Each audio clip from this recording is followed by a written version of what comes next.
lammaffaan ija jabeessa nama godha afurri qulqulluun nama dhaaba nama jabeessa ayyaanumatti dhaabatan namaa kenna iddoo kamitti yeroo kamitti afura jireenya namaa keessatti ija jabina namaa uuma hojii argamoota boqonnaa fi lakkoofsa 8 irra yoodattan ilaaltan hin argitu akkasumallee boqonnaa fi lakkoofsa 31 irrattis gaafa rattanii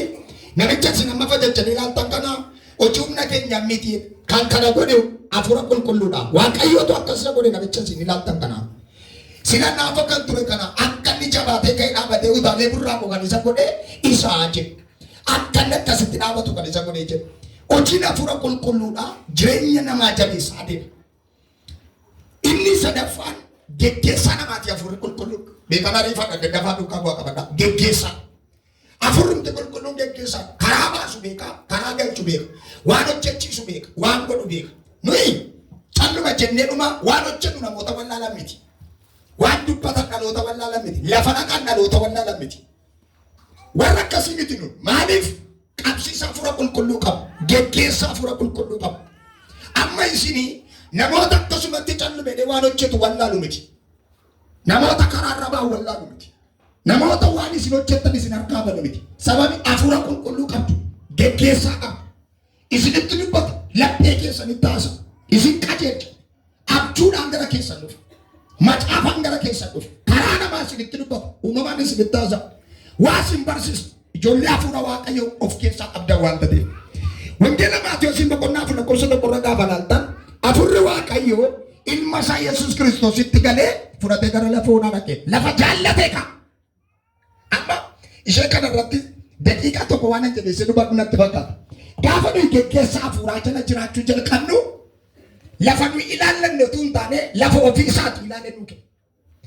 lafa nuyi aggaammanne utuu hin taane lafa aggaame nuu kenna waan nuyi karoorsine utuu hin taane waan ofii isaatti karoorse nuu kenna amma rakkinni keenya geggeessaa afuuraa jala amantoonni ba'aniiru bara kana keessa namoonni geggeessaa afuuraatti gargaarama baay'ee yara waan gaarii fuula isaanii dura jiru ilaalanii deemu malee biyya gaarii isaan dura jiru ilaalanii adeemu malee malkaa gaarii isaan dura jiru ilaalanii adeemu malee jireenya lalisaa irraa isaan dura jiru ilaalu malee waan keessa jiru afurri qulqulluun adda baasee isaanitti himu hin gaafata waan ta'e garuu warra geggeessaa afuuraa qabanii fi lafa misoomaan burakkannoo naa ta'u itti hima gaaf tokko Lootiif Abiraamtu waliin karaa deemaa waaqayyo gargar baa wajjin adeemtanii wajjin adeemuu qabdanii gargar ba'i kadhatti adda ba'iidha Abiraamiin Looti moo ilma wasiila isaatiiti toleenna Looti dhaabatee dhuma lafa lalisaa lafa marga qabu dachaa haroo qabu bishaan gaarii qabu lafa horii tikfachuuf namaa mijatu lafa ilaalan nama hawwatamu tokko ilaallatee garuu fuulli isaa mandaraa Gomoraaf Sodoomiitu jira inni mandaraa waaqayyo balleessuuf abidda harkatti baatee dhaabataa jiru hin agarre lafa marga qabdu horii dheeduu danda'u malkaa qaba bishaan dhuguu danda'a lafa irratti mana ijaarrachuu danda'u qofa ilaallate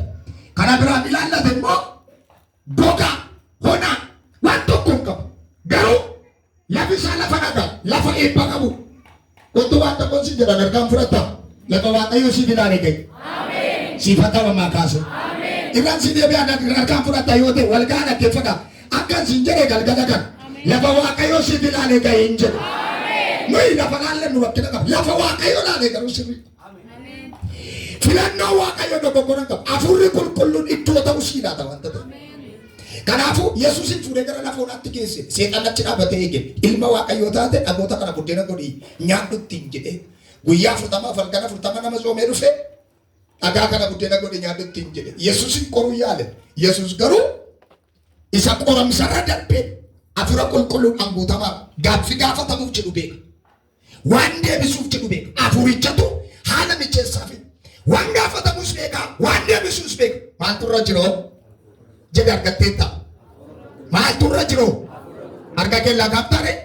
afurri gaaffii keetiif deebii laachuu barbaadu beeku sirraa jiraatu gaaffii biyyi lafaa si gaafatuuf deebii laachuu inni danda'u ayyaanni waaqayyo sirraa jiraatu afurri qulqulluun gaafa namarra jiraatu waan deebisan beeku waan haasaan beeku Yesuusiif afurichi isa kenname fudhatee dhaqee ittiin hojiitti ga'e waan seexanni isa gaafachuuf jettu dursee waan beekuuf deebii seexanaan barbaachisu harkatti qabatee laakki namni buddeena duwwaatiin hin jiraatu maal malee dubbii waaqayyooti yoo ta'e malee jechi Yesuusii dhala namaati buddeenni barbaachisu hin jenne. Buddeen bukkeetti dhala namaaf kan barbaachisu hafuuraa'e.